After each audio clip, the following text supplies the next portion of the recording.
Chapter 22, Church Difficulties. This is from the review of August 11, 1853. Dear brethren and sisters, as error is fast progressing, we should seek to be awake in the cause of God, and realize the time in which we live.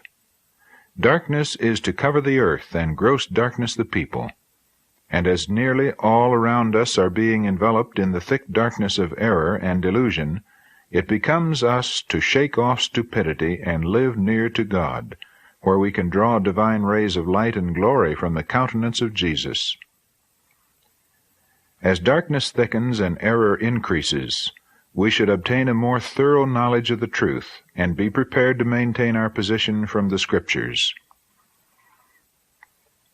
We must be sanctified through the truth, be wholly consecrated to God, and so live out our holy profession that the Lord can shed increasing light upon us, and that we may see light in His light, and be strengthened with His strength.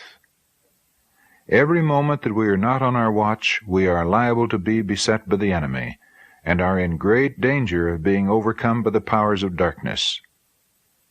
Satan commissions his angels to be vigilant and overthrow all they can, to find out the waywardness and besetting sins of those who profess the truth, and throw darkness around them, that they may cease to be watchful, take a course that will dishonor the cause they profess to love, and bring sorrow upon the church. The souls of these misguided, unwatchful ones grow darker, and the light of heaven fades from them. They cannot discover their besetting sins, and Satan weaves his net about them, and they are taken in his snare.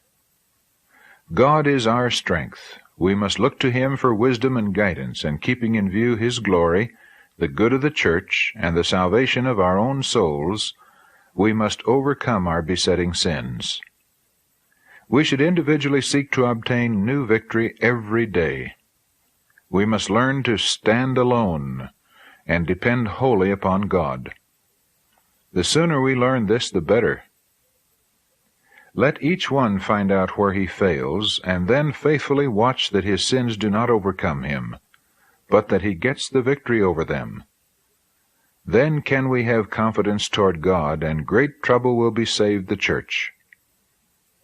The messengers of God, as they leave their homes to labor for the salvation of souls, spend much of their time in laboring for those who have been in the truth for years, but who are still weak, because they needlessly let loose the reins, cease watching over themselves, and, I sometimes think, tempt the enemy to tempt them. They get into some petty difficulty and trial, and the time of the servants of the Lord is spent to visit them. They are held hours and even days, and their souls are grieved and wounded by hearing little difficulties and trials talked over, each magnifying his own grievances to make them look as serious as possible, for fear the servants of God will think them too small to be noticed. Instead of depending on the Lord's servants to help them out of these trials, they should break down before God and fast and pray until the trials are removed.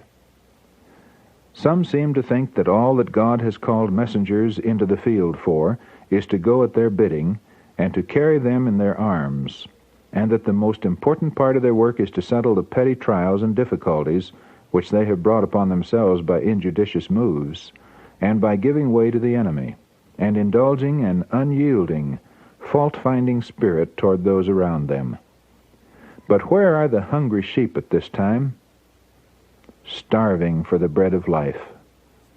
Those who know the truth and have been established in it, but obey it not, if they did, they would be saved many of these trials, are holding the messengers, and the very object for which God has called them into the field is not accomplished.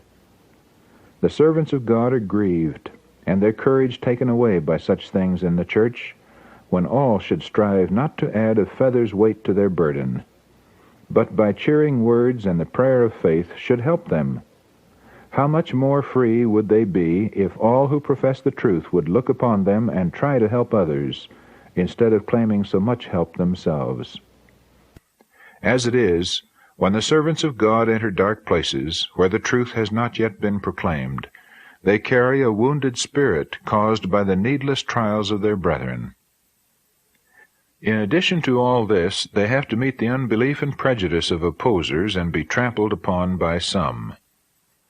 How much easier it would be to affect the heart, and how much more would God be glorified if His servants were free from discouragement and trial, that they might with a free spirit present the truth in its beauty.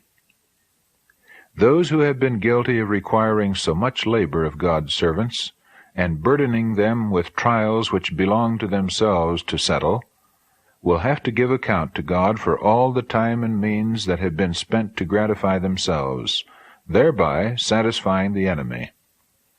They should be in a situation to help their brethren. They should never defer their trials and difficulties to burden a whole meeting, or wait until some of the messengers came to settle them. But they should get right before God themselves, have their trials all out of the way, and be prepared when laborers come to hold up their hands instead of weakening them.